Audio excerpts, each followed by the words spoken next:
Have you ever wondered how much realistically it would cost for you to take 3 months off to travel? I had 3.5 months off as unpaid leave from work, and I went to Australia with stops in Canada and Hawaii. So we're talking dream destinations.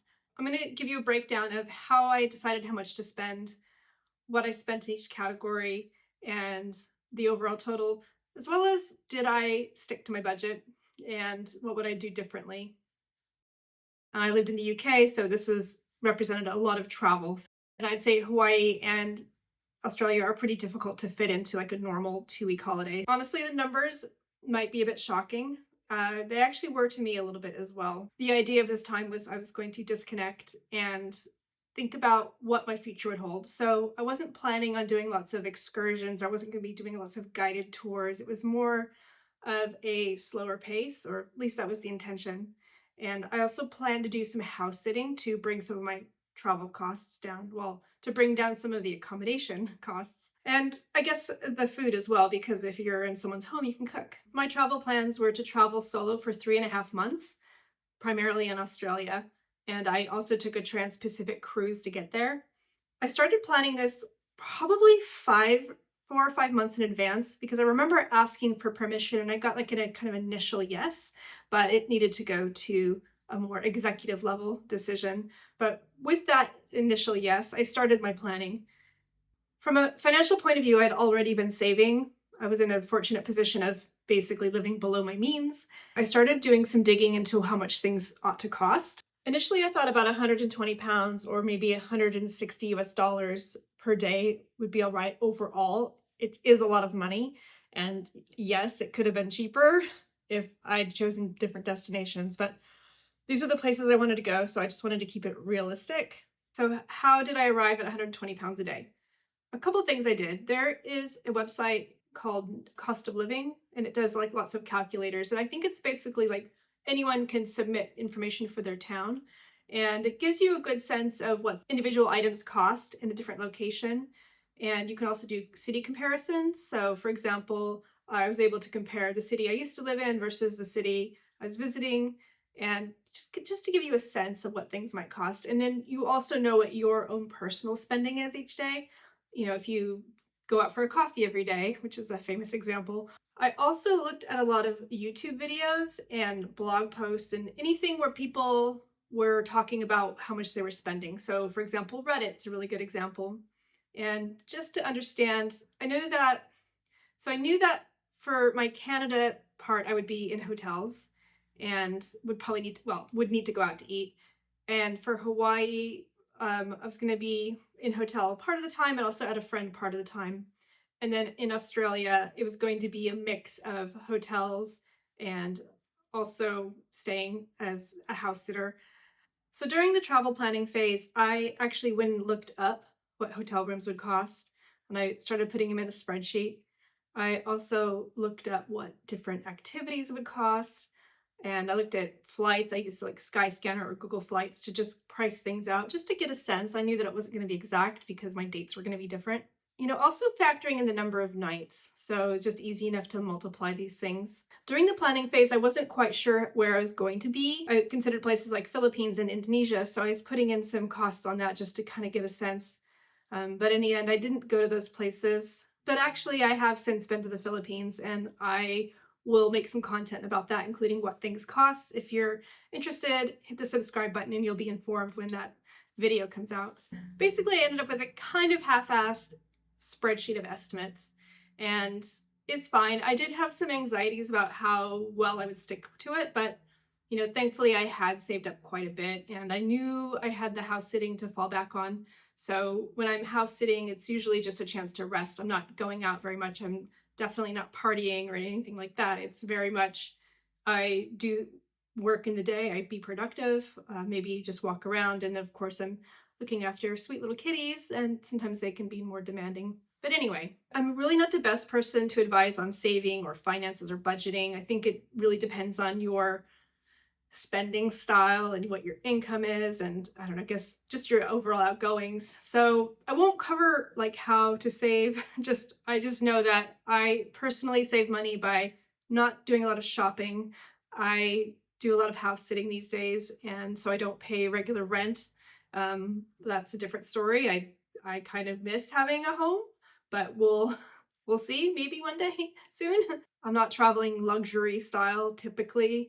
If I do, it's because I've earned the miles, but we'll talk about that in a bit. The other thing about budgeting is I have ADHD, which is autism and ADHD, and I also know that I have dyscalculia, although if you're wondering what that is, that's basically, it's like dyslexia, but with numbers. So I find numbers, like mental math was never my strong point, but I do use an app that takes all of my transactions and it categorizes them. Now it's still up to me to make sure they're categorized correctly, because definitely I've noticed things get like lumped into general, or I don't know. A good example is Marks and Spencer. So if you're from the UK, or even if you're not, because I know that M&S has branches all around the world, the shop itself has a food section and it also sells lots of homewares and clothing. So I kind of have to stay on top of things if I want to categorize each transaction correctly. Like almost always, I'll know if I made two M&S transactions one day, one of them will be food and one will be somewhere in the department store. I've also separated out activities and experiences and excursions.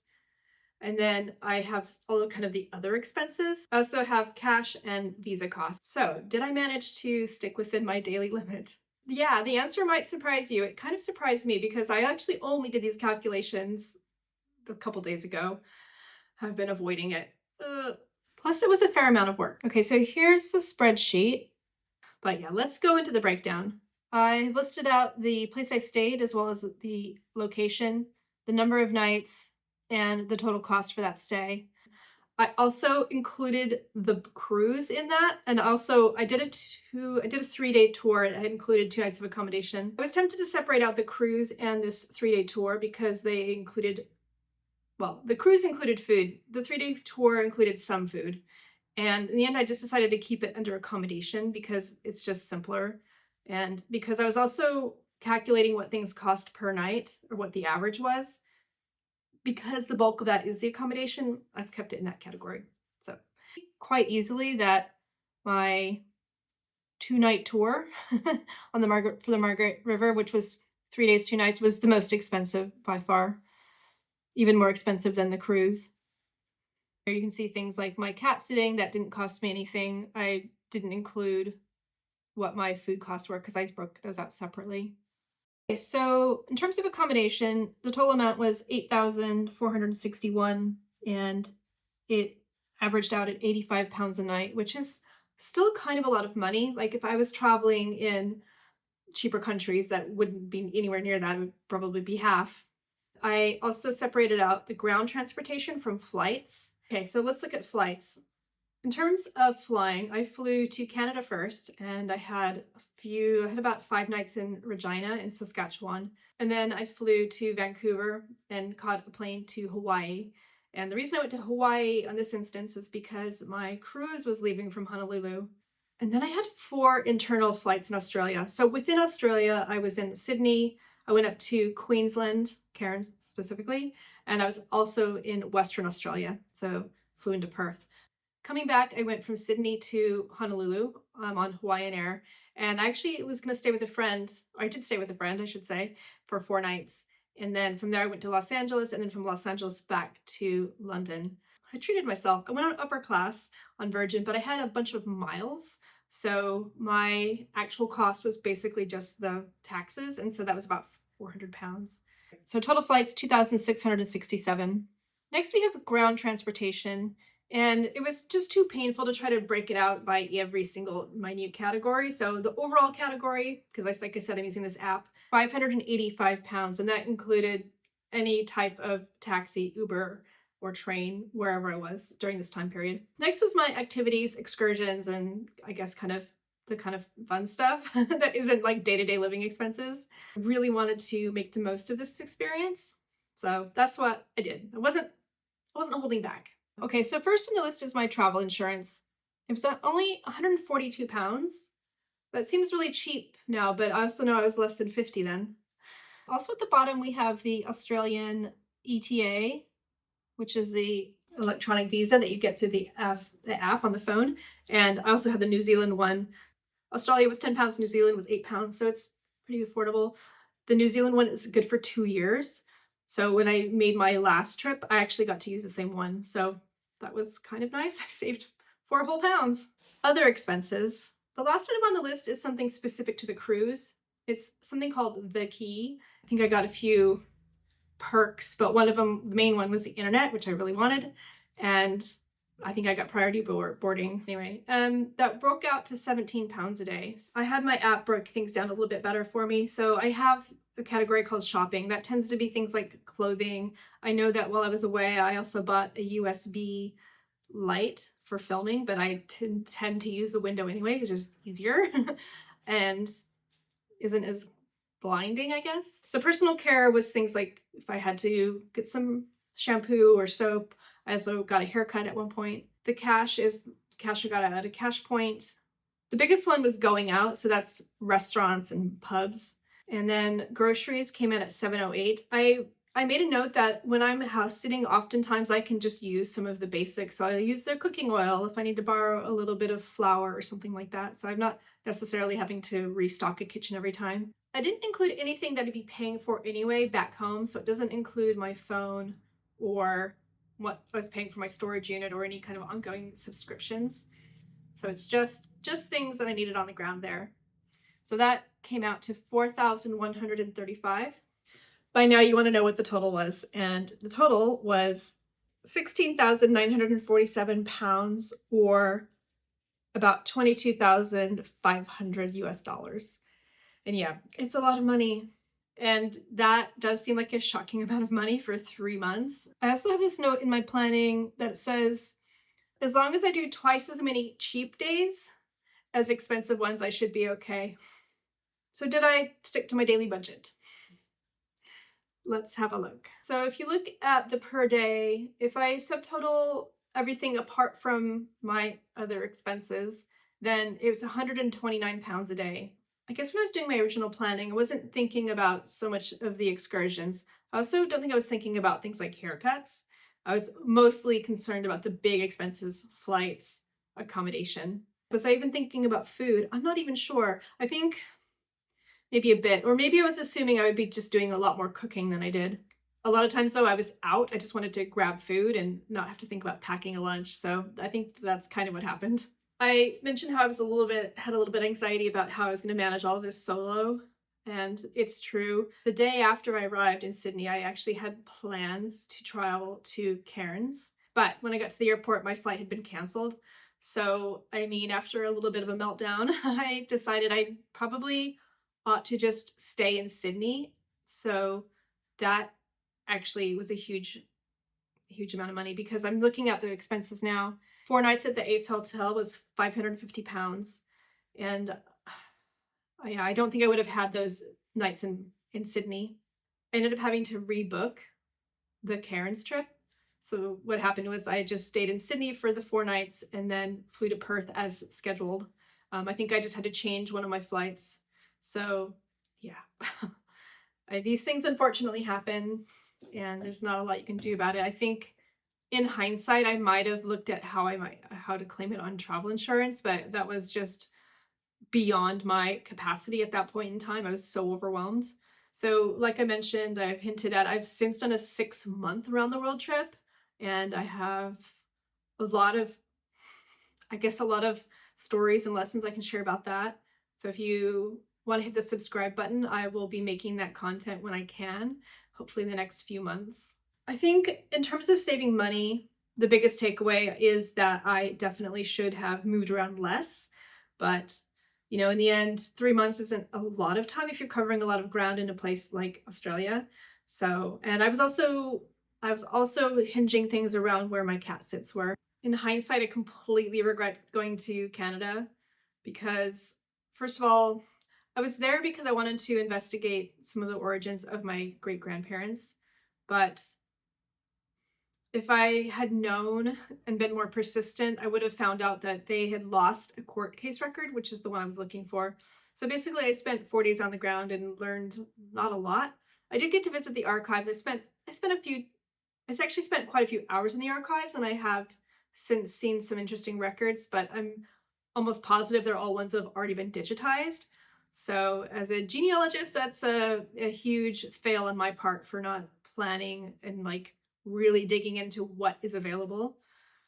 And then I mentioned I went to Hawaii twice on both ends of my Australia trip. Honestly, it wasn't worth doing it twice.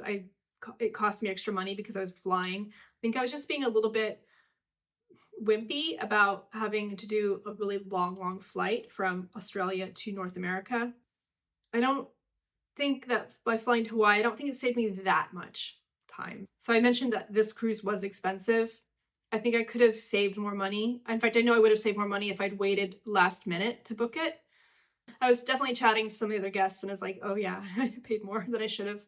And I know when you travel solo on a cruise, you have to pay for the whole cabin. You know, they don't charge you per person. It's the cabin, which is the real expensive, it's the real value part of it. On this Trans-Pacific, I did have a balcony cabin, so that will drive up the cost. Well, and then on the New Zealand to Australia one, I had an inside cabin, so that's a bit cheaper. But even so, it was a huge difference, huge difference. So I'm sure I could have gotten a cheaper Trans-Pacific. Tips for these types of long travel is to seek out the places where the local people eat and that are still good. And this goes pretty much for everywhere in the world, but yeah, I think that in any of the tourist trap areas, they're going to charge you more money. I also just stick to main dishes. I'm not a huge eater. That's not going to work for everybody, but I don't usually bother ordering a starter and dessert. To me, they're just a waste of money. And then if I'm going to go out to eat and I'm on my own, I prefer to go out at lunchtime. It just feels a little more casual. I don't feel as self-conscious as a solo traveler. And then, yeah, but it's cheaper. That's the main reason. Also, I'm out in the daytime anyway, so it sort of makes sense. Whereas if I'm traveling by myself, I'm probably more staying in the evening. I've noticed that you can get discounts if you stay for a week or longer. And if they don't offer it, if you ask, often they'll give it to you. So like maybe a 10% discount. And it all adds up. So my primary goal of this trip was to relax and reconnect with myself. And it definitely did that. I don't regret this trip. I do regret some of the financial aspects of it though. If you're curious about how I felt after that break and I guess whether I achieved my goals that I had set for my time away, I have a video there. I will link it in the comments. If you found this breakdown helpful, please give it a thumbs up and subscribe if you're new if you want to see more content around travel, calm travel, minimal living, and I guess my life as an American in the UK. I made a video not that long ago and it got a lot of views, more than I'm used to. I'm curious to know what your thoughts are on taking a long break or if you've taken a long break to travel, how did that go? Was it worth it? Did you break the bank? Share your questions and your experiences in the comments below. I'd love to hear from you. If you're interested in house sitting as a way to reduce your travel spending, then check out this video here.